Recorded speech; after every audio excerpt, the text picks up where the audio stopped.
ವಿಸ್ಮೃತೌ ಸ್ಮಾರಕಾಯ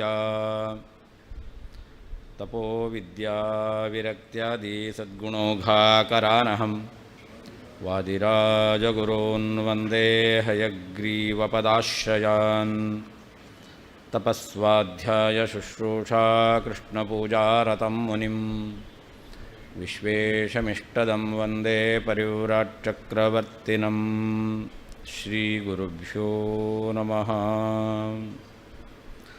ಮಾಯಾಯಾಃ ಅಪಿ ಮೂಲಂ ಮೇ ಸ್ವಾತಂತ್ರ್ಯಾಖ್ಯಗುಣೋ ಯತಃ ಅತೋ ಮಾಯಾಮಯೋ ಬಂಧಃ ತದ್ಧ್ವಂಸೋ ವಾ ಕಥಂ ಮಮ ಇತಿ ತತ್ರೈವ ಹೇತುಂಚ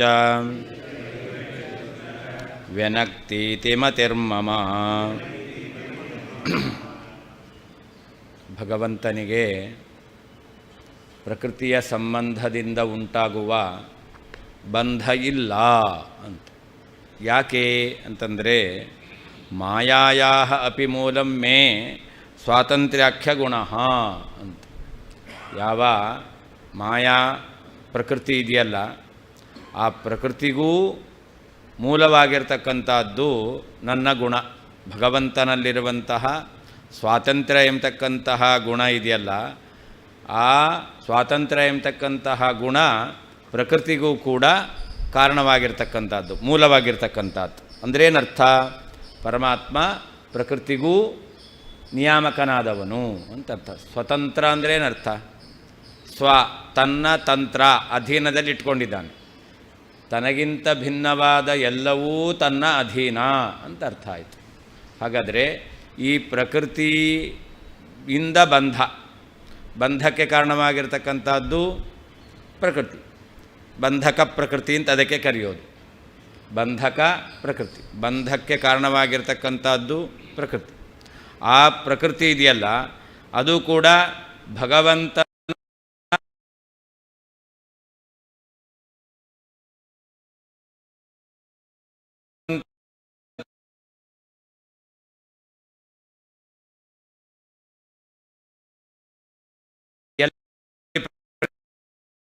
ಪ್ರಕೃತಿಗೂ ನಿಯಾಮಕ.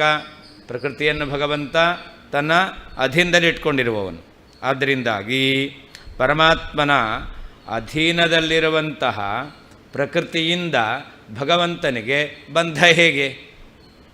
ತನ್ನ ಅಧೀನದಲ್ಲಿರುವಂತಹ ಪ್ರಕೃತಿಯಿಂದ ತನಗೆ ಬಂಧ ಹೇಗೆ? ಬಂಧ ಇದ್ದರೆ ಬಂಧದಿಂದ ಬಿಡುಗಡೆ. ಪ್ರಕೃತಿ ಭಗವಂತನ ಅಧೀನದಲ್ಲಿರೋದರಿಂದ ಪ್ರಕೃತಿಯಿಂದ ಭಗವಂತನಿಗೆ ಬಂಧ ಇಲ್ಲ. ಪ್ರಕೃತಿಯಿಂದ ಭಗವಂತನಿಗೆ ಬಂಧ ಇಲ್ಲ ಅಂತಂದರೆ ಪ್ರಕೃತಿಯಿಂದ ಉಂಟಾದ ಬಂಧದ ಮೋಕ್ಷವೂ ಇಲ್ಲ ಭಗವಂತನಿಗೆ. ಆದ್ದರಿಂದ ಅತಃ ಮಾಯಾಮಯ ಬಂಧ ತದ್ಧ್ವಂಸೋವ ಕಥಂ ಮಮ. ಅದರಿಂದ ಮಾಯೆಯೇ ಕಾರಣವಾಗಿ ಇರತಕ್ಕಂಥ ಬಂಧವಾಗಿರ್ತಕ್ಕಂತಹ ಮೋಕ್ಷವಾದರೂ ನನಗೆ ಹೇಗೆ ಸಾಧ್ಯ ಎಂಬತಕ್ಕಂಥದ್ದನ್ನು ಪರಮಾತ್ಮ ತತ್ರೈವ ಹೇತುಂ ವ್ಯನಕ್ತಿ ಅಂತ. ಹಿಂದೆ ಬದ್ಧ ಮುಕ್ತ ಇತಿ ಹ್ಯಾಖ್ಯ ಗುಣತಃ ಮೇನ ವಸ್ತುತಃ. ಅದಾದಮೇಲೆ ಗುಣಸ್ಯ ಮಾಯಾ ಮೂಲತ್ವಾತ್ ನ ಮೋಕ್ಷೋ ಮೇನ ಬಂಧನಂ ಅಂತಿರೋದು. ಅಲ್ಲಿ ಗುಣಸ್ಯ ಮಾಯಾಮೂಲತ್ವಾತ್ ಅಂತ ಹೇಳಿದ್ದ. ಆ ಗುಣಸ್ಯ ಮಾಯಾಮೂಲತ್ವಾತ್ ಅಂತ ಯಾಕೆ ಹೇಳಿದ ಭಗವಂತ? ಈ ಪ್ರಕೃತಿಯ ಬಂಧ ಎಂಬತಕ್ಕಂಥದ್ದು ಅದು ಪ್ರಕೃತಿಯ ಪ್ರಕೃತಿಯನ್ನು ಕಾರಣವಾಗಿ ಹೊಂದಿರತಕ್ಕಂಥದ್ದು. ಆ ಪ್ರಕೃತಿಯು ನನ್ನ ಅಧೀನದಲ್ಲಿದೆ. ಆದ್ದರಿಂದ ಆ ಪ್ರಕೃತಿಯೇ ನನ್ನ ಅಧೀನದಲ್ಲಿ ಇರಬೇಕಾದ್ರೆ ಆ ಪ್ರಕೃತಿ ನಿಮಿತ್ತವಾಗಿರತಕ್ಕಂಥ ಬಂಧ ನನಗೆ ಹೇಗೆ ಸಾಧ್ಯ ಎನ್ನುವ ಅರ್ಥದಲ್ಲಿ ಗುಣಸ್ಯ ಮಾಯಾಮೂಲತ್ವಾತ್ ಅಂತ ಭಗವಂತ ಹೇಳಿದ್ದಾನೆ. ಈ ರೀತಿಯಲ್ಲಿ ಕೃಷ್ಣ ಪರಮಾತ್ಮನ ಅಭಿಪ್ರಾಯ ಅಂತ ನಾನು ಅಂದ್ಕೊಳ್ತೇನೆ ಅಂತ ವಾದಿರಾಜರು ಹೇಳ್ತಾ ಇದ್ದಾರೆ. ವ್ಯನಕ್ತೀತಿ ಮತಿರ್ಮಮ. ಈ ರೀತಿಯಲ್ಲಿ ಭಗವಂತ ಹೇಳಿದ್ದಾನೆ ಅಂತ ನನಗನ್ಸುತ್ತೆ, ಇದು ನನ್ನ ಅಭಿಪ್ರಾಯ ಅಂತ ಹೇಳ್ತಾ ಇದ್ದಾರೆ. ಯತಃ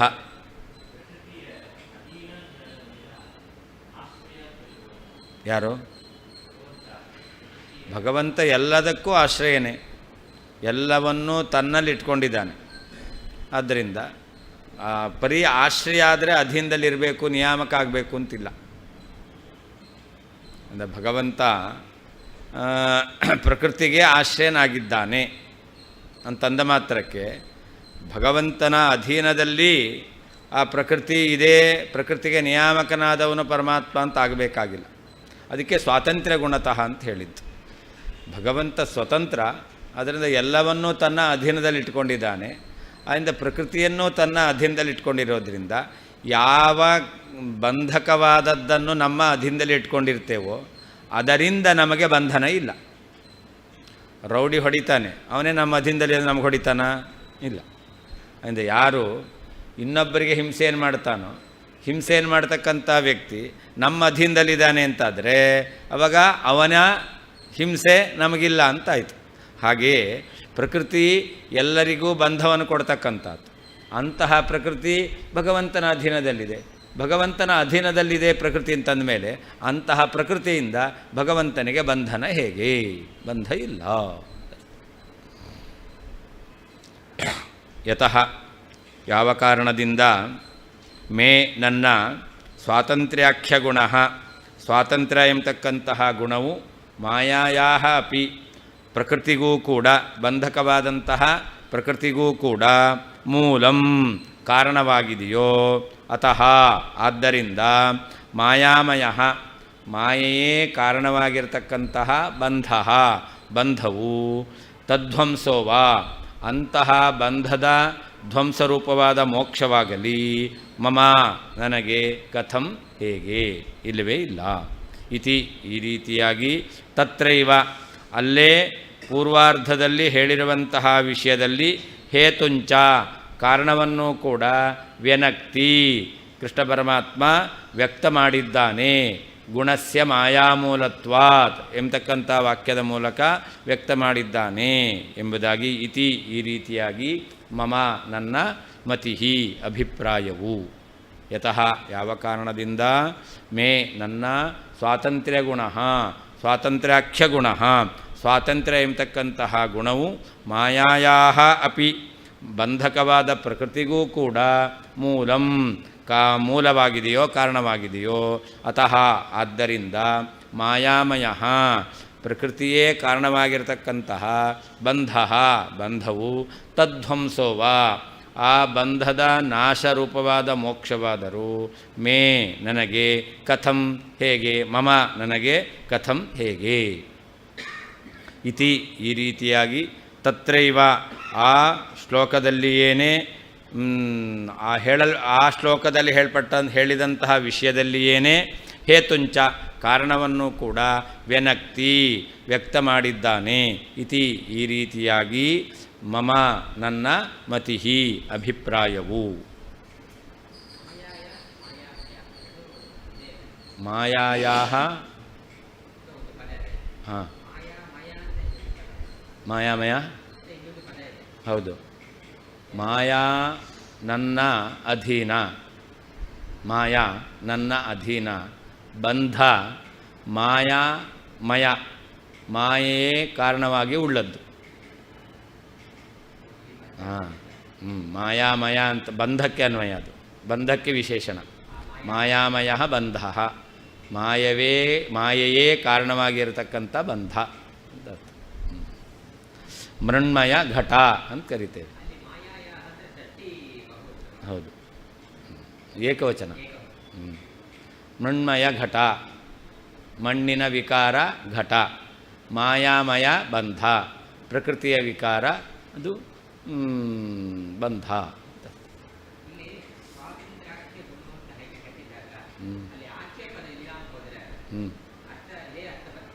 ಸ್ವಾತಂತ್ರ್ಯ ಗುಣ, ಸ್ವಾತಂತ್ರ್ಯ ಎಂಬತಕ್ಕಂತಹ ಗುಣ ಅಂತಲೇ ಅರ್ಥ. ಅದನ್ನು ಸ್ಪಷ್ಟವಾಗಿ ಹೇಳಿದ್ದ.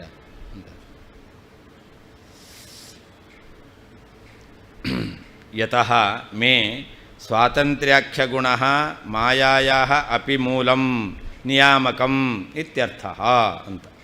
ಭಗವಂತನ ಸ್ವಾತಂತ್ರ್ಯ ಎಂಬತಕ್ಕಂಥ ಗುಣ ಇದೆಯಲ್ಲ, ಅದು ಮಾಯೆಗೂ ಮೂಲ ಅಂದರೆ ಏನರ್ಥ? ನಿಯಾಮಕ. ಮಾಯೆಗಿನ್ನೂ ನಿಯಮನ ಮಾಡ್ತಕ್ಕಂಥ ಸಾಮರ್ಥ್ಯ ಭಗವಂತನ ಆ ಸ್ವಾತಂತ್ರ್ಯಕ್ಕಿದೆ ಅಂತ ಅರ್ಥ. ಏವಂ ವದತ ಗುಣಸ್ಯ ಅಂದರೆ ಸ್ವಾತಂತ್ರ್ಯ ಗುಣಸ್ಯ ಮಾಯಾಮೂಲತ್ವಾತ್, ಅಂದರೆ ಗುಣಸ್ಯ ಮಾಯಾಮೂಲತ್ವಾತ್ ಅಂತಿದೆಯಲ್ಲ. ಗುಣ ಅಂತಂದರೆ ಈಗ, ಹಿಂದೆ ಗುಣ ಅನ್ನೋದಕ್ಕೆ ಸತ್ವರಜಸ್ತಮೋ ಗುಣಗಳು ಅಂತ ಅರ್ಥ ಹೇಳಿದ್ದು. ಈಗ ಗುಣ ಅಂತಂದರೆ ಸ್ವಾತಂತ್ರ್ಯ ಎಂಬತಕ್ಕಂಥ ಗುಣ, ಅದು ಮಾಯಾಮೂಲತ್ವಾತ್, ಮಾಯೆಗೆ ಮೂಲ. ಹಿಂದೆ ಹೇಳಿದ್ದು ಮಾಯಾಮೂಲತ್ವ ಅಂದರೆ ಮಾಯಾಮೂಲಂ ಯಸ್ಯ ಅಂತ ವಿಗ್ರಹ ಮಾಡಿದ್ದು. ಈಗ ಮಾಯಾಯಾಹ ಮೂಲಂ ಅಂತ ಅರ್ಥ. ಹಿಂದೆ ಗುಣಸ್ಯ ಮಾಯಾಮೂಲತ್ವಾತ್ ಅಂತ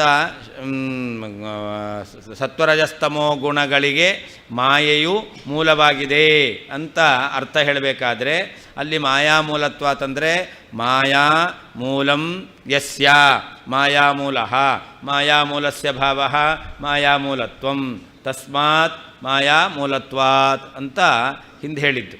ಇವಾಗ ಗುಣಸ್ಯ ಸ್ವಾತಂತ್ರ್ಯಾಖ್ಯ ಗುಣಸ್ಯ ಮಾಯಾಮೂಲತ್ವಾತ್ ಮಾಯಾಯಾಹ ಮೂಲತ್ವಾತ್, ಮಾಯೆಗೆ ನಿಯಾಮಕವಾಗಿರೋದ್ರಿಂದ ಅಂತ ಅರ್ಥ.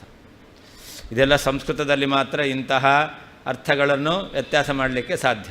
ಬೇರೆ ಕಡೆಯಲ್ಲಿ ಈ ರೀತಿಯಲ್ಲಿ ವಿಚಿತ್ರವಾದ, ವಿಶಿಷ್ಟವಾದ, ಆಶ್ಚರ್ಯಕರವಾದ ಅರ್ಥವನ್ನು ನಾವು ತಿಳಿಲಿಕ್ಕೆ ಸಾಧ್ಯ ಇಲ್ಲ. ಹೌದು. ಸ್ವಾತಂತ್ರ್ಯಾಖ್ಯ ಗುಣಸ್ಯ ಮಾಯಾಮೂಲತ್ವಾತ್ ಮಾಯಾ ನಿಯಾಮಕತ್ವಾದ್ ಇತ್ಯರ್ಥಃ ಉಕ್ತಃ ಭವತಿ. ಸ್ವಾತಂತ್ರ್ಯ ಗುಣ ಮಾಯೆಗೆ ನಿಯಾಮಕವಾಗಿದೆ ಎಂಬ ಅರ್ಥವನ್ನು ಹೇಳದಂತೆ ಆಯಿತು. ಅಂದರೆ ಬಂಧಕವಾಗಿರ್ತಕ್ಕಂಥ ಮಾಯೆಗೂ ನನ್ನ ಸ್ವಾತಂತ್ರ್ಯ ಎಂಬತಕ್ಕಂತಹ ಗುಣವು ನಿಯಾಮಕವಾಗಿರುವುದರಿಂದ, ಅರ್ಥಾತ್ ಆ ಬಂಧಕವಾದ ಮಾಯಾ ಎಂಬತಕ್ಕಂಥದ್ದು ಪ್ರಕೃತಿಯು ಸ್ವಾತಂತ್ರ್ಯ ಗುಣ ಅಧೀನವಾಗಿದೆ ಅಂತ ಅರ್ಥ. ಬಂಧಕ ಮಾಯಾಯ ಅಪಿ ಸ್ವಾತಂತ್ರ್ಯಾಖ್ಯ ಮದ್ಗುಣ ಅಧೀನತ್ವಾತ್, ಸ್ವಾತಂತ್ರ್ಯ ಎಂಬತಕ್ಕಂಥ ನನ್ನ ಗುಣದ ಅಧೀನದಲ್ಲಿರ್ತಕ್ಕಂಥದ್ದು ಮಾಯಾ ಎಂಬತಕ್ಕಂಥದ್ದು. ತತ್ರ ಬಂಧಧ್ವಂಸಾಖ್ಯ ವಸ್ತುಕೃತತ್ವ ಅಭಾವೇನ ವಸ್ತುತಃ ಇತಿ ಪೂರ್ವಾರ್ಧೋಕ್ತಾರ್ಥೆ ಹೇತುತಯ ಉತ್ತರಾರ್ಧಸ್ಯ ಸಂಬಂಧ ಇತಿ ಭಾವಃ ಅಂತ. ಅಲ್ಲಿ ಬಂಧಧ್ವಂಸ ಎಂಬತಕ್ಕಂಥದ್ದಿದೆಯಲ್ಲ, ಅದು ಏನಾಗಬೇಕು? ಬಂಧ ಇದ್ದರೆ ಆವಾಗ ಬಂಧಧ್ವಂಸ ಆಗುತ್ತೆ. ಬಂಧಧ್ವಂಸ ಇದ್ದರೆ ಆವಾಗ ಬಂಧ ಇದ್ದರೆ ಬಂಧಧ್ವಂಸ ಆಗುತ್ತೆ. ಅಂದರೆ ಭಗವಂತನಲ್ಲಿರ್ತಕ್ಕಂತಹ ಬಂಧಾಭಾವ ಇದೆಯಲ್ಲ, ಇದು ಬಂಧಧ್ವಂಸ ನಿಮಿತ್ತಕ ಅಲ್ಲ. ಯಾಕೆ ಬಂಧಧ್ವಂಸ ನಿಮಿತ್ತಕ ಅಲ್ಲ ಅಂತಂದರೆ ಭಗವಂತನಲ್ಲಿ ಬಂಧ ಇಲ್ಲ. ಅದನ್ನು ಹೇಳ್ತಾ ಇದ್ದಾರೆ. ಬಂಧಧ್ವಂಸಾಖ್ಯ ವಸ್ತುಕೃತತ್ವ ಅಭಾವೇನ ವಸ್ತುತಃ ಇತಿ ಪೂರ್ವಾರ್ಧೋಕ್ತಾರ್ಥೆ ಏನು ನ ವಸ್ತುತಃ ಅಂತಿದೆ. ಭಗವಂತನಲ್ಲಿ ಯಾವ ಬದ್ಧ ಎಂಬತಕ್ಕಂತಹ ಏನು ಶಬ್ದ ಹೆಸರನ್ನು ವ್ಯವಹಾರ ಕರಿತಾ ಇದ್ದಾರೆ, ಈ ನಾಮ ಇದೆ, ಇದು ನ ವಸ್ತುತಃ ಅಂತ. ಅಂದರೆ ಏನರ್ಥ? ಬಂಧ ನಿಮಿತ್ತಕವಾಗಿ ಭಗವಂತನಲ್ಲಿ ಬದ್ಧ ಎಂಬತಕ್ಕಂಥದ್ದಲ್ಲ. ಆದ್ದರಿಂದ ವಸ್ತುತಃ ಅಂದರೆ ಬಂಧ ಎಂಬತಕ್ಕಂಥದ್ದಿರೋದ್ರಿಂದ ಬಂಧಧ್ವಂಸ ಆಗುತ್ತೆ. ಬಂಧಧ್ವಂಸ ನಿಮಿತ್ತಕವಾಗಿ ಭಗವಂತನಲ್ಲಿ ಮುಕ್ತ ಎಂಬತಕ್ಕಂತಹ ವ್ಯವಹಾರವೂ ಅಲ್ಲ ಅಂತ. ಅದರಿಂದ ಬಂಧಧ್ವಂಸ ಆಖ್ಯ ವಸ್ತುಕೃತತ್ವ ಅಭಾವೇನ ವಸ್ತುತಃ ಇತಿ ಪೂರ್ವಾರ್ಧೋಕ್ತಾರ್ಥೆ ಹೇತುತಯ ಉತ್ತರಾರ್ಧಸ್ಯ ಸಂಬಂಧ ಇತಿ ಭಾವಃ ಅಂತ. ನ ವಸ್ತುತಃ, ಭಗವಂತನಲ್ಲಿ ವಸ್ತುತಃ ಬಂಧ ಎಂಬತಕ್ಕಂಥದ್ದಿಲ್ಲ. ಯಾಕಿಲ್ಲ ಅಂತಂದರೆ ಗುಣಸ್ಯ ಮಾಯಾಮೂಲತ್ವಾತ್. ಭಗವಂತನಲ್ಲಿ ಸಹಜವಾಗಿ ಬಂಧ ಎಂಬತಕ್ಕಂಥದ್ದಿಲ್ಲ. ಯಾಕಿಲ್ಲ ಅಂತಂದರೆ ಸ್ವಾತಂತ್ರ್ಯ ಎಂಬತಕ್ಕಂತಹ ಗುಣದ ಅಧೀನದಲ್ಲಿ ಮಾಯಾ ಇದೆ. ಆದ್ದರಿಂದಾಗಿ ಭಗವಂತನಲ್ಲಿ ವಸ್ತುತಃ ವಾಸ್ತವಿಕವಾಗಿ ಬಂಧ ಎಂಬತಕ್ಕಂಥದ್ದು ಇಲ್ಲ. ಯಾಕೆ? ತನ್ನ ಅಧೀನದಲ್ಲಿರುವ ಪ್ರಕೃತಿಯಿಂದ ತನಗೆ ಬಂಧ ಬರಲಿಕ್ಕೆ ಹೇಗೆ ಸಾಧ್ಯ? ಆದ್ದರಿಂದ ನ ವಸ್ತುತಃ ಅಂತ ಹೇಳಿದರು. ಅದಕ್ಕೆ ಕಾರಣವನ್ನು ಗುಣಸ್ಯ ಮಾಯಾಮೂಲ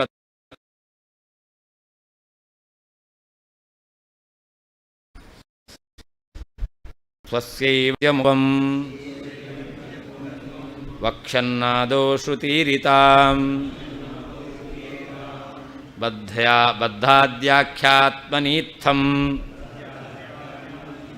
ಅನ್ವರ್ಥಮಕರೋಧ್ರುವಂ. ಭಗವಂತನಲ್ಲಿ ಬದ್ಧಾದಿ ಆಖ್ಯಾ ಅಂತ. ಆತ್ಮನಿ ಇತ್ತಂ ಅನ್ವರ್ಥಮಕರೋತ್. ಭಗವಂತನಲ್ಲಿ ಬದ್ಧ ಎಂಬತಕ್ಕಂತಹ ಈ ಶಬ್ದ ಪ್ರಯೋಗ ಯಾವ ನಿಮಿತ್ತದಿಂದ ಅಂತಂದರೆ, ಆ ಬಂಧ ಭಗವಂತನ ಅಧೀನದಲ್ಲಿದೆ ಎಂಬ ನಿಮಿತ್ತದಿಂದ. ಯಾಕೆ ಇದನ್ನು ಹೇಳ್ತಾ ಇದ್ದಾರೆ? ಬಂಧ ಎಂಬತಕ್ಕಂಥದ್ದು ಭಗವಂತನಲ್ಲಿ ಇಲ್ಲ. ಬಂಧಕ್ಕೆ ಕಾರಣವಾಗಿರ್ತಕ್ಕಂತಹ ಆ ಪ್ರಕೃತಿ ಎಂಬತಕ್ಕಂಥದ್ದು ಭಗವಂತನ ಅಧೀನದಲ್ಲಿದೆ ಅಂತ ಯಾಕೆ ಹೇಳಿದ್ರು ಅಂತಂದರೆ, ಸ್ವಸ್ಯೈವ ನಿತ್ಯಮುಕ್ತತ್ವಂ ವಕ್ಷನ್. ತಾನು ನಿತ್ಯಮುಕ್ತ ಅನ್ನೋದನ್ನು ಹೇಳಬೇಕು. ಭಗವಂತ ನಿತ್ಯಮುಕ್ತನಾಗಿದ್ದಾನೆ ಎಂಬತಕ್ಕಂಥದ್ದನ್ನು ಹೇಳಲಿಕ್ಕೋಸ್ಕರ ಆ ಭಗವಂತನ ಅಧೀನದಲ್ಲಿ, ಸ್ವಾತಂತ್ರ್ಯ ಎಂಬತಕ್ಕಂತಹ ಗುಣ ಅಧೀನದಲ್ಲಿ ಪ್ರಕೃತಿ ಎಂಬತಕ್ಕಂಥದ್ದು ಇದೆ. ಅಂದರೆ ಸ್ವಾತಂತ್ರ್ಯ ಗುಣದ ಅಧೀನದಲ್ಲಿ ಪ್ರಕೃತಿ ಎಂಬತಕ್ಕಂಥದ್ದು ಇದೆ. ಆದ್ದರಿಂದ ಆ ಪ್ರಕೃತಿಯಿಂದ ಭಗವಂತನಿಗೆ ಬಂಧ ಇಲ್ಲ. ಆದ್ದರಿಂದ ಬಂಧ ಇಲ್ಲದ ಭಗವಂತ ಏನಾದ? ನಿತ್ಯಮುಕ್ತನಾದ ಎಂಬುದಾಗಿ ಸ್ವಸ್ಯೈವ ನಿತ್ಯಮುಕ್ತತ್ವಂ ವಕ್ಷನ್. ತನ್ನಲ್ಲಿ ನಿತ್ಯಮುಕ್ತತ್ವ ಎಂಬತಕ್ಕಂಥದ್ದು ಇದೆ ಎಂಬುದಾಗಿ ಭಗವಂತ ಮುಂದೆ ಹೇಳ್ತಾ ಇದ್ದಾನೆ. ಮುಂದೆ ವಕ್ಷನ್ ಹೇಳ್ತಕ್ಕಂಥವನಾಗಿ ಆದೌ ಶ್ರುತಿಯಾಂ ಅಂತ ಮೊದಲು ಶ್ರುತಿಯಲ್ಲಿ ಹೇಳಲ್ಪಟ್ಟಿರ್ತಕ್ಕ ಮಾನಿ ಸರ್ವಾಣಿ ಯಮಾವಿಶಂತಿ. ಸರ್ವಾಣಿ ನಾಮಾನಿ ಯಂ ಪರಮಾತ್ಮಾನಂ ವಿಶಂತಿ. ಅರ್ಥಾತ್ ಸಕಲ ನಾಮ ವಾಚ್ಯನಾದವನು ಪರಮಾತ್ಮ ಅಂತ ಶ್ರುತಿ ಹೇಳ್ತಾ ಇದೆ. ಇಂದ ಶ್ರುತಿರಿತಾಂ, ಶ್ರುತಿಯಲ್ಲಿ ಹೇಳಲ್ಪಟ್ಟಿರ್ತಕ್ಕಂತಹ ಸರ್ವನಾಮಗಳಲ್ಲಿ ಯಾವ ಸೇರ್ಕೊಳ್ತು? ಬದ್ಧಾದ್ಯಾಖ್ಯಾಂ.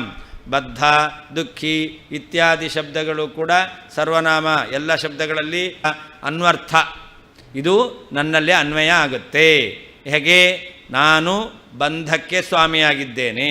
ಬಂಧ ನನ್ನ ಅಧೀನದಲ್ಲಿರುವಂಥ ಪ್ರಕೃತಿಯಿಂದ ಉಂಟಾದದ್ದು ಎಂಬುದಾಗಿ ಈ ರೀತಿಯಲ್ಲಿ ಪರಮಾತ್ಮ ಮಾಡಿದ್ದಾನೆ. ಧ್ರುವಂ, ಇದು ನಿಶ್ಚಯ ಅಂತ ನಾವು ಅರ್ಥ ಮಾಡಿಕೊಳ್ಬೇಕು ಅಂತ ಅರ್ಥ.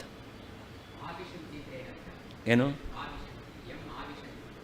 ಹಾಂ, ಪ್ರವೇಶ ಮಾಡುತ್ತೆ.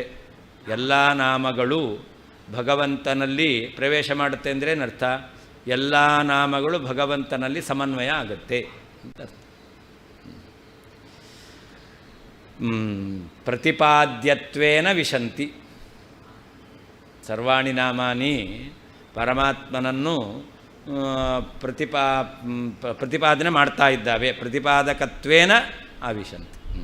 ಪರಮಾತ್ಮನನ್ನು ಪ್ರತಿಪಾದನೆ ಮಾಡ್ತಕ್ಕಂಥವುಗಳಾಗಿ ಪರಮಾತ್ಮನ ಪ್ರವೇಶ ಮಾಡ್ತಾರೆ. ಮುಂದೆ ಸ್ವಸ್ಯೈವ, ತನಗೆ ಮಾತ್ರ. ಏವ ಶಬ್ದ ಇದೆ. ಪರಮಾತ್ಮನಿಗೆ ಮಾತ್ರ ನಿತ್ಯಮುಕ್ತತ್ವಂ, ನಿತ್ಯಮುಕ್ತತ್ವವನ್ನು ವಕ್ಷನ್. ಮುಂದೆ ವಿದ್ಯಾಮಯ ಯಹ ಸತು ನಿತ್ಯಮುಕ್ತಃ ಎಂಬತಕ್ಕಂತಹ ಮುಂದಿನ ಶ್ಲೋಕದಲ್ಲಿ ಹೇಳ್ತಕ್ಕಂಥವನಾಗಿ ಆದೌ ಮೊದಲು ಶ್ರುತಿರಿತಾಂ, ಶ್ರುತಿಯಲ್ಲಿ ಹೇಳಲ್ಪಟ್ಟಿರತಕ್ಕಂತಹ ಬದ್ಧಾದ್ಯಾಖ್ಯಾಂ, ಬದ್ಧ, ದುಃಖಿ ಮೊದಲಾಗಿರ್ತಕ್ಕಂತಹ ನಾಮಗಳನ್ನು ಆತ್ಮನಿ ತನ್ನಲ್ಲಿ ಇತ್ತಂ ಹೀಗೆ ಅನ್ವರ್ಥಾಂ ಅನ್ವರ್ಥಂ ಅನ್ವಿತವಾದ ಅರ್ಥವುಳ್ಳದ್ದು, ಭಗವಂತನಲ್ಲಿ ಸಮನ್ವಯವಾದಂತಹ ಅರ್ಥವುಳ್ಳದ್ದು ಎಂಬುದಾಗಿ ಅಕರೋತ್ ಮಾಡಿದ್ದಾನೆ. ಧ್ರುವಂ ನಿಶ್ಚಯ. ಸ್ವಸ್ಯೈವ ತನಗೆ ಮಾತ್ರ ನಿತ್ಯಮುಕ್ತತ್ವಂ, ನಿತ್ಯಮುಕ್ತತ್ವವನ್ನು ವಕ್ಷ್ಯನ್. ವಿದ್ಯಾಮಯ ಯಹ ಸತು ನಿತ್ಯಮುಕ್ತಃ ಎಂಬತಕ್ಕಂತಹ ವಾಕ್ಯದಿಂದ ಮುಂದೆ ಹೇಳತಕ್ಕಂಥವನಾಗಿ ಆದೌ ಮೊದಲು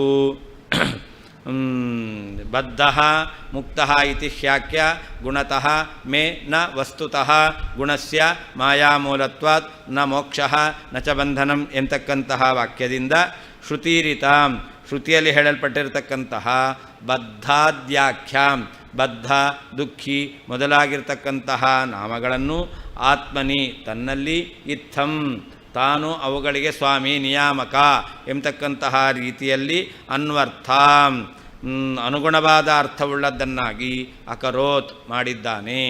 ಧ್ರುವಂ ನಿಶ್ಚಯ. ನನು ಸ್ವಸ್ಮಿನ್ ಬದ್ಧಾದ್ಯಾಖ್ಯಾಯಾಃ ಸ್ವಾತಂತ್ರ್ಯ ನಿಮಿತ್ತತ್ವ ಕಥನೆ ಕೋ ಹೇತುಃ. ಅಲ್ಲಿ ಗುಣತಃ ಮಾಯಾಮೂಲತ್ವಾತ್ ಎಂಬ ಶ್ಲೋಕಕ್ಕೇನು ಅರ್ಥ ಮಾಡಿದೆವು? ಮಾಯಾ ಪ್ರಕೃತಿಯು ಗುಣಸ್ಯ ಮೂಲತ್ವಾತ್, ಗುಣದ ಮೂಲ, ಗುಣದ ಅಧೀನವಾಗಿದೆ, ಸ್ವಾತಂತ್ರ್ಯ ಗುಣದ ಮೂಲ ಅಧೀನವಾಗಿದೆ ಅಂತ ಹೇಳಿದರು. ಹಾಗಾದರೆ ತನ್ನಲ್ಲಿ ಬದ್ಧಾಧ್ಯಾಖ್ಯಾಯಾಃ, ಬದ್ಧ ಮತ್ತು ದುಃಖಿ ಈ ರೀತಿಯಾದ ನಾಮಗಳಿದೆಯಲ್ಲ, ಈ ಎಲ್ಲ ನಾಮಗಳು ಸ್ವಾತಂತ್ರ್ಯ ನಿಮಿತ್ತತ್ವ ಅಂದರೆ ಭಗವಂತನ ಅಧೀನದಲ್ಲಿ ಎಲ್ಲವೂ ಇದೆ. ಆದ್ದರಿಂದ ಸ್ವಾತಂತ್ರ್ಯ ನಿಮಿತ್ತದಿಂದ ಭಗವಂತನನ್ನು ಬದ್ಧ ಮುಕ್ತ ಅಂತ ಕರೀತಾರೆ. ಅಂದರೆ ಬಂಧಸ್ವಾಮಿ ದುಃಖಸ್ವಾಮಿ ಎಂಬ ಅರ್ಥದಲ್ಲಿ ಹೇಳಿದ್ದಾರೆ. ಈ ರೀತಿಯಲ್ಲಿ ಯಾಕೆ ಹೇಳಿದ್ರು? ಕೋ ಹೇತು, ಏನು ಕಾರಣ ಅಂತಂದರೆ ಅದಕ್ಕೆ ಹೇಳ್ತಾ ಇದ್ದಾರೆ ಸ್ವಸ್ಯವೇ ಇತಿ. ವಕ್ಷನ್ ಎಲ್ಲಿ ಅದು? ವಿದ್ಯಾಮಯ ಯಸ್ಸತು ನಿತ್ಯ ಮುಕ್ತ ಇತಿ ವಕ್ಷನ್ ಅಂತ ಅರ್ಥ. ಮುಂದೆ ನಿನ್ನೆ ನಾವು ಮನನ ಮಾಡಿದ್ದು ಈ ಶ್ಲೋಕ ಬಂದಿತ್ತು. ವಿದ್ಯಾಮಯ ಯಹ ಸತು ನಿತ್ಯ ಮುಕ್ತ ಎಂಬತಕ್ಕಂತಹ ಶ್ಲೋಕದಿಂದ ಹೇಳ್ತಕ್ಕಂಥವನಾಗಿ ಶ್ರುತಿರಿತಾಂ, ಶ್ರುತಿಯಲ್ಲಿ ಹೇಳಿದ್ದು ಯಾವುದದು? ಬದ್ಧ ದುಃಖಿ ಎಂಬತಕ್ಕಂಥದ್ದು. ಎಲ್ಲಿ ಹೇಳಿದೆ ಶ್ರುತಿಯಲ್ಲಿ? ಅದನ್ನು ಹೇಳ್ತಾರೆ ಶ್ರುತಿರಿತಾಂ ಸ ಬದ್ಧ ಸ ದುಃಖಿ ಎಂಬತಕ್ಕಂಥದ್ದು. ಹಾಗೆ ನಾಮಾನಿ ಸರ್ವಾಣಿ ಯಮಾವಿಶಂತಿ ಇತ್ಯಾದಿ ಶ್ರುತ್ಯುಕ್ತ. ಭಗವಂತನನ್ನೇ ಸಬದ್ಧ ಸ ದುಃಖಿ ಅಂತ ಶ್ರುತಿ ಹೇಳ್ತಾ ಇದೆ. ಹಾಗೆ ಇನ್ನೊಂದು ನಾಮಾನಿ ಸರ್ವಾಣಿ ಯಮಾವಿಶಂತಿ ಎಂಬತಕ್ಕಂಥ ಶ್ರುತಿ. ಈ ಶ್ರುತಿಯಲ್ಲಿ ಹೇಳಲಿರುವಂತಹ ಈ ರೀತಾಂ ಹೇಳಲ್ಪಟ್ಟಂತಹ ಅನ್ವರ್ಥಾಂ ಅನುಕೂಲಾರ್ಥಾಂ ಅಂತ ಅನುಗುಣವಾದ ಅರ್ಥವುಳ್ಳದ್ದನ್ನಾಗಿ ಅಂತ ಅರ್ಥ. ನಿತ್ಯಮುಕ್ತಸ್ಯ ಶ್ರುತ್ಯುಕ್ತ ಬದ್ಧಾಧ್ಯಾಖ್ಯ ಕಥಂ ಇತ್ಯತಃ ಬಂಧಾದಿ ನಿಯಾಮಕತ್ವಮಾದಾಯ ಇತಿ ಅನುಕೂಲಾರ್ಥಕಥನಾಯ ಬದ್ಧೋ ಮುಕ್ತಃ ಇತಿ ಪದ್ಯಂ ಉಪೋದ್ಘಾತೇನ ಪ್ರವೃತ್ತಮಿತಿ ಭಾವಃ ಅಂತ. ನಿತ್ಯಮುಕ್ತನಾದ ಅಂತಾದರೆ ಭಗವಂತ, ಅವನಲ್ಲಿ ಬದ್ಧ ಶಬ್ದ ಪ್ರಯೋಗ ಹೇಗೆ, ದುಃಖಿ ಶಬ್ದ ಪ್ರಯೋಗ ಹೇಗೆ? ಯಾಕೆ ಯಾರು ಮುಕ್ತನಾಗಿದ್ದಾನೋ ಮುಕ್ತನಾದನಲ್ಲಿಯೇ ಬಂಧ ಇಲ್ಲ, ದುಃಖ ಇಲ್ಲ. ನಿತ್ಯ ಮುಕ್ತ ಅಂತಂದ ಮೇಲೆ ಇವನಲ್ಲಿ ಬಂಧ ದುಃಖ ಬರಲಿಕ್ಕೆ ಹೇಗೆ ಸಾಧ್ಯ? ಅಂದರೆ ನಿತ್ಯ ಮುಕ್ತಸ್ಯ ಶ್ರುತ್ಯುಕ್ತ ಸಬದ್ಧ ಸ ದುಃಖಿ ಇತ್ಯಾದಿ ಶ್ರುತಿಯಲ್ಲಿ ಹೇಳಿರ್ತಕ್ಕಂತಹ ಬದ್ಧಾಧ್ಯಾಖ್ಯ ಕಥಂ, ಬದ್ಧ ದುಃಖಿ ಇತ್ಯಾದಿ ನಾಮಗಳು ನಿತ್ಯ ಮುಕ್ತನಲ್ಲಿ ಹೇಗೆ ಕೊಡುತ್ತೆ? ಇತ್ಯತಃ ಅದಕ್ಕೆ ಕಾರಣ ಹೇಳ್ತಾರೆ ಬಂಧಾದಿ ನಿಯಾಮಕತ್ವಮಾದಾಯ ಅಂತ. ಭಗವಂತನು ಬದ್ಧ ಶಬ್ದವಾಚ್ಯನಾಗಿದ್ದಾನೆ, ಬಂಧವುಳ್ಳವನಾಗಿದ್ದಾನೆ ಅಂತ ಅರ್ಥ ಅಲ್ಲ, ಬಂಧಕ್ಕೆ ನಿಯಾಮಕನಾಗಿದ್ದಾನೆ. ಭಗವಂತ ದುಃಖಿ ಶಬ್ದವಾಚ್ಯನಾಗಿದ್ದಾನೆ, ಉಳ್ಳವನಾಗಿದ್ದಾನೆ ಅಂತ ಅರ್ಥ ಅಲ್ಲ, ದುಃಖಕ್ಕೆ ನಿಯಾಮಕನಾಗಿದ್ದಾನೆ. ಈ ರೀತಿಯಲ್ಲಿ ಅನುಕೂಲಾರ್ಥ ಕಥನಾಯ ಭಗವಂತನನ್ನು ನಿತ್ಯ ಮುಕ್ತ ಅಂತ ಹೇಳಲಿಕ್ಕೆ ಬೇಕಾದಂತಹ ಬದ್ಧ ಮುಕ್ತ ಎಂಬತಕ್ಕಂತಹ ಶಬ್ದ ಇದ್ದರೂ ಕೂಡ ನಿತ್ಯ ಮುಕ್ತತ್ವಕ್ಕೆ ಅದು ಅನುಕೂಲವೇ ಆಗಿದೆ ಅಂತ ತಿಳಿಸ್ಲಿಕ್ಕೋಸ್ಕರ ಬದ್ಧ ಮುಕ್ತ ಇತಿ ಪದ್ಯಂ, ಬದ್ಧ ಮುಕ್ತ ಇತಿ ಹ್ಯಾಖ್ಯ ಗುಣತೋ ಮೇ ನ ವಸ್ತುತಃ ಎಂಬತಕ್ಕಂತಹ ಶ್ಲೋಕವನ್ನು ಉಪೋದ್ಘಾತೇನ ಅಂತ ಪೀಠಿಕಾ ರೂಪದಲ್ಲಿ ಇದು ಪ್ರವೃತ್ತವಾಗಿದೆ ಎಂಬುದಾಗಿ ಅಭಿಪ್ರಾಯ.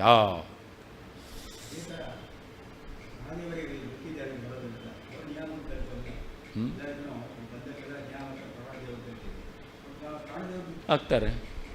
ಅದೇ ಪರಮ ಮುಖ್ಯ ವೃತ್ತಿಯಿಂದ ಪರಮಾತ್ಮ, ಅಮುಖ್ಯ ವೃತ್ತಿಯಿಂದ ಹೌದು.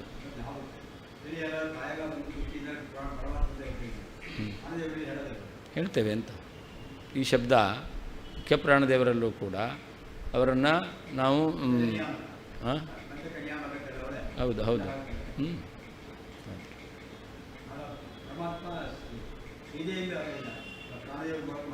ಹೌದು ಹೌದು ನೇರವಾಗಿ ಭಗವಂತ ಮಾಡಲ್ಲ. ಎಲ್ಲ ಪ್ರಾಣದೇವರ ಮೂಲಕ, ಪ್ರಾಣದೇವರು ತಮ್ಮ ಅಧೀನದಲ್ಲಿರ್ತಕ್ಕಂಥ ದೇವತೆಗಳ ಮೂಲಕ ಮಾಡಿಸ್ತಾರೆ. ಹೌದು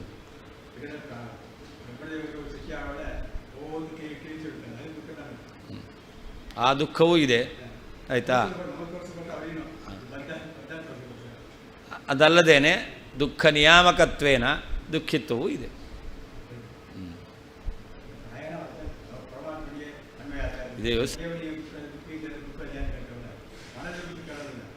ಅದಕ್ಕೆ ಹೇಳಿದ್ದು ಅದೆಲ್ಲ ಆ ಸಂದರ್ಭದಲ್ಲಿ ಸಕಲ ವೇದ ಪದಗಳನ್ನು ಭಗವಂತನಲ್ಲಿ ಸಮನ್ವಯ ಮಾಡೋದು ಮುಖ್ಯ ತಾತ್ಪರ್ಯಮಾನಿ ಅಂತಂದರೆ ನಾರಾಯಣಾದಿ ಶಬ್ದಗಳು ಋತೇನಾರಾಯಣಾದಿ ನಾಮ್ನಾಂ ಅನ್ಯತ್ರ ಸಂಭವ. ನಾರಾಯಣಾದಿ ನಾಮ್ನಾಂ ಋತೆ ಅನ್ಯತ್ರ ನಾಮ್ನಾಂ ಸಂಭವ. ಹಾಂ, ಯಾಕೆ ಅನ್ಯತ್ರ ಅಷ್ಟೇ, ಏವ ಇಲ್ಲೇ ಇಲ್ಲ ಅಲ್ಲಿ. ಋತೇ ನಾರಾಯಣಾದೀನಿ ನಾಮ್ನಾಂ ಅನ್ಯತ್ರ ಸಂಭವ. ನಾಮ್ನಾಂ ಯಾವ ನಾಮ್ನಾಂ? ನಾರಾಯಣಾದೀನಿ ನಾಮಾನಿ ಋತೆ ನಾಮ್ನಾಂ ಅನ್ಯತ್ರ ಸಂಭವ. ಅನ್ಯತ್ರ ಭಗವದ್ಭಿನ್ನೇ ಪ್ರಾಣಾದಿಷು ಅಂತ ಅರ್ಥ, ಲಕ್ಷ್ಮ್ಯಾದಿಷು ಅಂತ ಅರ್ಥ.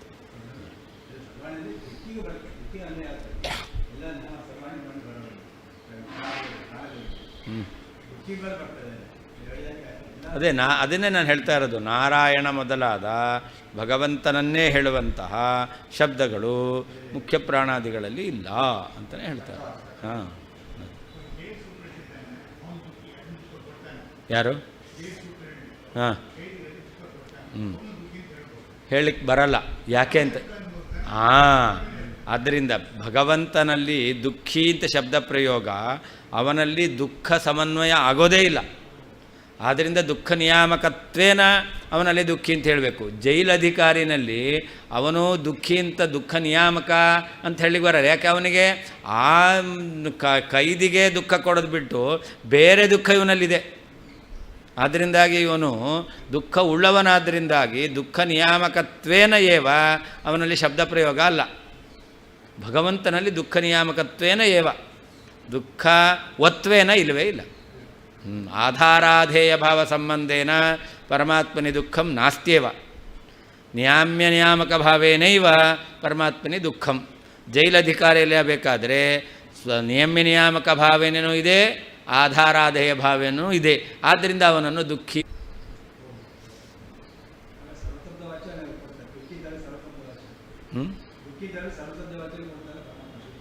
ದುಃಖಿ ಎಂಬ ಶಬ್ದವೂ ಪರಮಾತ್ಮನ ಹೇಳೋದ್ರಿಂದ ಸರ್ವಶಬ್ದ ವಾಚ್ಯತ್ವ ಭಗವಂತನಲ್ಲಿ ಬಂತು.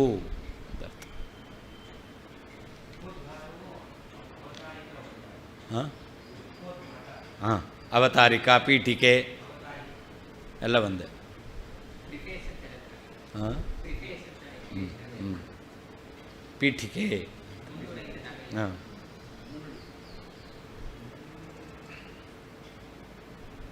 ಭ್ರಾಂತತ್ವೇ ದೋಷಮೂಲತ್ವಂ ವದೇನ್ನ ಗುಣಮೂಲತಾಂ ಬದ್ಧಾಖ್ಯಾಂ ಗುಣತಃ ಶಂಸನ್ ತದ್ಧಿಯಂ ತ್ವಗುಣೋದ್ಭವಾಂ ಅಭಿಪ್ರೈತಿನ ದೋಷೋತ್ಥಾಂ ಗುಣಜನ್ಯಾ ಚ ಧೀಃ ಪ್ರಮಾ. ಇಲ್ಲಿ ಇತರರು ಬಂಧ ಮೋಕ್ಷ ಇದೆಲ್ಲವೂ ಕೂಡ ಅವರು ಭಗವಂತನಿಗೆ ಇರೋದು ಗುಣನಿಮಿತ್ತವಾಗಿದೆ. ಆದ್ದರಿಂದ ಅದು ಮಿಥ್ಯಾಭೂತವಾದದ್ದು, ಪಾರಮಾರ್ಥಿಕವಾಗಿ ಇಲ್ಲ ಅಂತ ಹೇಳಿದ್ರು. ಹಾಗಾದರೆ ಆ ದೋಷ ಎಂಬತಕ್ಕಂಥದ್ದು ಮಿಥ್ಯಾ ಆಗಿದೆ ಅಂತಾದರೆ, ಹಾಗಾದರೆ ಭಗವಂತನಲ್ಲಿ ಬಂಧ ಇದೆ ಅಂತ ಜ್ಞಾನ ಯಾಕೆ ಬಂತು? ದೋಷ ಮೂಲಕವಾಗಿ ಅಂತ ಹೇಳಬೇಕು. ಭ್ರಾಂತಿ ಎಂಬತಕ್ಕಂಥದ್ದು ಗುಣಜನ್ಯ ಅಲ್ಲ, ಭ್ರಾಂತ್ಯಾತ್ಮಕ ಜ್ಞಾನ ಎಂಬತಕ್ಕಂಥದ್ದಾನೆ. ಆದ್ದರಿಂದ ಭ್ರಾಂತತ್ವೇ ದೋಷ ಮೂಲತ್ವಂ ವದೇತು ನ ಗುಣಮೂಲತ. ಒಂದು ವೇಳೆ ಬದ್ಧ ಮುಕ್ತ ಎಂಬತಕ್ಕಂತಹ ಇದೆಲ್ಲವೂ ಕೂಡ ಭ್ರಾಂತಿ ಮೂಲಕವಾಗಿದೆ ಅಂತಾಗಿದ್ದರೆ ಏನು ಹೇಳಬೇಕಾಗಿತ್ತು? ದೋಷತಃ ಅಂತ ಹೇಳಬೇಕಾಗಿತ್ತು, ಗುಣತಃ ಅಂತ ಹೇಳ್ತಾ ಇದ್ದಾನೆ. ಆದ್ದರಿಂದ ದೋಷ ಮೂಲತ್ವವನ್ನು ಹೇಳಲಿಲ್ಲ, ವದೇತ್ ಹೇಳಬೇಕಾಗಿತ್ತು. ನಾ ಗುಣಮೂಲತಾಂ, ಗುಣಮೂಲತ್ವವನ್ನು ಹೇಳಬಾರ್ದು. ಆದರೆ ಪರಮಾತ್ಮ ಏನು ಹೇಳಿದ್ದಾನೆ? ಬದ್ಧಾಖ್ಯಾಂ ಗುಣತಃ ಶಂಸನ್. ಭಗವಂತ ಬಂಧ ಎಂಬತಕ್ಕಂಥದ್ದು ಗುಣದಿಂದ ಉಂಟಾಗಿದೆ, ಆದ್ದರಿಂದ ಆ ಜ್ಞಾನ ಗುಣಮೂಲಕವಾಗಿದೆ ಅಂತ. ತದ್ಧಿಯಂ ತತ್ವಗುಣೋದ್ಭವಾಂ ಅಂತ. ಆ ಜ್ಞಾನ ಎಂಬತಕ್ಕಂಥದ್ದು ಅದು ದೋಷಾಭಾವದಿಂದ ಜನ್ಯ, ಅಗುಣೋದ್ಭವ. ಅದು ದೋಷಾಭಾವದಿಂದ ಜನ್ಯವಾಗಿರ್ತಕ್ಕಂಥದ್ದು ಎಂಬುದಾಗಿ ಭಗವಂತ ನ ದೋಷೋತ್ಥಂ, ಅದು ದೋಷಾಭಾವದಿಂದ ಜನ್ಯವಾದಿದ್ದಷ್ಟೇ ಹೊರತು ದೋಷದಿಂದ ಜನ್ಯವಾದದ್ದಲ್ಲ. ದೋಷದಿಂದ ಜನ್ಯವಾದದ್ದಲ್ಲ, ಅದರಿಂದಾಗಿ ಅದು ಭ್ರಾಂತಿ ಆಗಲಿಕ್ಕೆ ಸಾಧ್ಯ ಇಲ್ಲ. ಅದು ಕೇಳ್ತಾರೆ, ಗುಣಜನ್ಯಾತಧೀಹಿ ಪ್ರಮ. ಲೋಕದಲ್ಲಿ ಯಾವ ಜ್ಞಾನ ಗುಣದಿಂದ ಬಂದಿದೆಯೋ ಅಂತಹ ಜ್ಞಾನ ಯಥಾರ್ಥ ಜ್ಞಾನವೇ ಆಗಿರುತ್ತೆ. ನಮ್ಮ ಸಿದ್ಧಾಂತ ಪ್ರಕಾರ ಪ್ರಾಮಾಣ್ಯಂ ಸ್ವತಃ, ಅಪ್ರಾಮಾಣ್ಯಂ ಪರತಃ ಎಂಬತಕ್ಕಂಥದ್ದು ಇರ್ತಕ್ಕಂಥದ್ದು. ಅದರಿಂದ ಇಲ್ಲಿ ಎರಡು ಹೇಳಿದ್ರು, ಏನಂತ? ಅಗುಣೋದ್ಭವಾಮ್ ಅಂತ. ಎಲ್ಲಿದೆ? ಬದ್ಧಾಖ್ಯಾಂ ಗುಣತಶಂಸನ್ ತದ್ಧಿಯಂತು ಅಗುಣೋದ್ಭವಾನ್. ತದ್ಧಿಯಂತು ಗುಣೋದ್ಭವಾಮ್ ಅಂತಿದೆಯಾ? ತದ್ಧಿಯಂತು ಅಗುಣೋದ್ಭವಾಮ್ ಅಂತ ಮಾಡಬೇಕು. ತದ್ಧಿಯಂತು ಅಗುಣೋದ್ಭವಾಂ. ತಾರ್ಕಿಕ ಮತ ಪ್ರಕಾರ ಪ್ರಾಮಾಣ್ಯ ಗುಣಜನ್ಯ. ತಾರ್ಕಿಕರ ಮತದಲ್ಲಿ ಪ್ರಾಮಾಣ್ಯ ಎಂಬತಕ್ಕಂಥದ್ದು ಗುಣಜನ್ಯ. ನಮ್ಮ ಸಿದ್ಧಾಂತ ಪ್ರಕಾರ ಗುಣಜನ್ಯ ಅಲ್ಲ, ದೋಷಾಭಾವಜನ್ಯ. ಆದ್ದರಿಂದ ಅಗುಣೋದ್ಭವಾಂ ಅಂತ ಹೇಳಿ. ಯಾರು? ಹಾಂ, ಹೌದು. ನಾನೇನೋ ಒಂದು ಹೇಳ್ತೇನೆ, ಅದನ್ನು ನೀವು ನಂಬ್ತೀರಾ. ಯಾಕೆ ನಂಬ್ತೀರಾ ಅಂತಂದರೆ ಆ ವಾಕ್ಯದಿಂದ ಜ್ಞಾನ ಬಂದದ್ದು. ಆ ವಾಕ್ಯ ಅದು ಆಪ್ತನಿಂದ ಉಕ್ತವಾಗಿದೆ. ಹಾಗಾದರೆ ಆಪ್ತೋಕ್ತತ್ವ ಎಂಬತಕ್ಕಂಥ ಗುಣ ಇದೆ. ಯಾರೊಬ್ಬ ಮೋಸ ಮಾಡುವವನಿದ್ದಾನೆ, ಅವನು ಹೇಳ್ದ, ಅವನು ನಂಬಲ್ಲ. ಅವನು ಹೇಳಿದ್ದನ್ನು ನಂಬಲ್ಲ. ಯಾಕೆ? ಅಲ್ಲಿ ಆಪ್ತೋಕ್ತತ್ವ ಇಲ್ಲ. ಆದ್ದರಿಂದ ಪ್ರಾಮಾಣ್ಯ ಅದು ಆಪ್ತೋಕ್ತತ್ವ ರೂಪವಾದ ಗುಣಜನ್ಯ ಅಂತ ಅವರು ಹೇಳ್ತಾರೆ. ಹಾಗೆ ಇಲ್ಲಿ ಕೂಡ ಇಂದ್ರಿಯದಲ್ಲಿ ಗುಣ ಇರಬೇಕು. ಇಂದ್ರಿಯದಲ್ಲಿ ಗುಣ ಇದ್ದರೆ ಗುಣ ಸಹಿತವ. ಅದರಿಂದ ಅಭಿಪ್ರೈತಿ ನ ದೋಷೋತ್ಥಾಂ ಅಂತ ಅಂದ. ಈ ಜ್ಞಾನ ಎಂಬತಕ್ಕಂಥದ್ದು ದೋಷದಿಂದ ಬಂದಿದೆ ಎಂಬುದಾಗಿ ಭಗವಂತ ಹೇಳಲಿಲ್ಲ. ಮತ್ತು ದೋಷಾಭಾವಜನ್ಯ ಅಂತ ಭಗವಂತ ಹೇಳಿದ್ದಾನೆ. ಆದ್ದರಿಂದ ಏನಾಯಿತು? ಈ ಜ್ಞಾನ ಎಂಬತಕ್ಕಂಥದ್ದು ಯಥಾರ್ಥ ಜ್ಞಾನ ಭಗವಂತನಲ್ಲಿ, ಅದು ಭ್ರಾಂತಿ ಮೂಲಕವಾಗಿ ಅಂತ ಹೇಳಲಿಕ್ಕೆ ಅವ್ರು ಹೇಳಿದ್ದು, ಇತರರು ಅರ್ಥ ಮಾಡಿದ್ದು ಸರಿಯಲ್ಲ.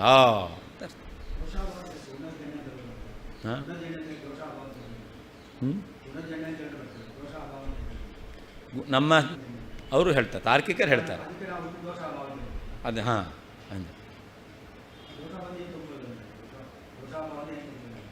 ದೋಷ ಇಲ್ಲ ಅಂತ ಅರ್ಥ. ದೋಷ ಇದ್ದಿದ್ದರೆ ಅಲ್ಲ, ಗುಣ ಬೇಕಾಗಿಲ್ಲ, ದೋಷ ಇರಬಾರ್ದಷ್ಟೆ. ಗುಣ ಇದೆ ಅಂತ ಬೇಕಾಗಿಲ್ಲ. ನೀವೀಗ ಮಠಕ್ಕೆ ಬರಬೇಕಾಗಿದೆ, ಯಾರನ್ನೋ ಕೇಳ್ತೀರಾ ದಾರಿ ಹೇಗೆ ಅಂತ, ಅವನು ಹಿಂಗೆ ಹೋಗ್ರಿ ಅಂತ ಹೇಳ್ತಾನೆ. ಅವನು ಆಪ್ತಾನ ನಿಮಗೆ? ವಿಶ್ವಾಸ ಪಾತ್ರನ? ಅಲ್ಲ. ಆ ಜ್ಞಾನ ಬಂತು, ಅದೇ ದಾರಿಲಿ ಬರ್ತೀರೋ ಇಲ್ಲೋ ನೀವು?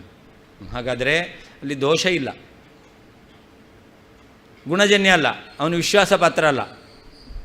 ಅದರಿಂದಾಗಿ ಗುಣಜನ್ಯ ಜ್ಞಾನ ಯಥಾರ್ಥ ಜ್ಞಾನ ಅಂತಿಲ್ಲ. ಅದಕ್ಕೆ ದೋಷಾಭಾವ. ದೋಷಾಭಾವ ಅಂತಲ್ಲ, ಎಲ್ಲ ಕಡೆಯಲ್ಲೂ ಯಥಾರ್ಥ ಜ್ಞಾನ ಬರುತ್ತೆ ಅಂದರೆ ದೋಷ ಇರಲ್ಲ ಅಷ್ಟೇ. ಅಲ್ಲಲ್ಲ, ದೋಷ ಇಲ್ಲ, ಅದರಿಂದಾಗಿ ಯಥಾರ್ಥ ಜ್ಞಾನ ಬಂದಿದೆ. ದೋಷ ಇಲ್ಲ ಅನ್ನೋದು ನಿಮ್ಗೆ ಜ್ಞಾನ ಇರಬೇಕು ಅಂತಿಲ್ಲ, ಗೊತ್ತಾಯ್ತಾ? ಇವನು ವಿಶ್ವಾಸ ಪಾತ್ರನಲ್ಲ ಅಂತಿರಬೇಕು ಅಂತಿಲ್ಲ ನಿಮಗೆ, ಗೊತ್ತಾಯ್ತಾ? ಹಾಂ, ಅವನು ವಿಶ್ವಾಸ ಪಾತ್ರನೂ ಎಂಬತಕ್ಕಂಥ ಜ್ಞಾನ ಬೇಕಾಗಿಲ್ಲ, ವಿಶ್ವಾಸ ಪಾತ್ರನಲ್ಲ ಅಂತಲ್ಲ ಅಂತನೂ ಬೇಕಾಗಿಲ್ಲ. ಅದರಿಂದ ಅಲ್ಲಿ ದೋಷ ಇಲ್ಲ. ಆ ಅದು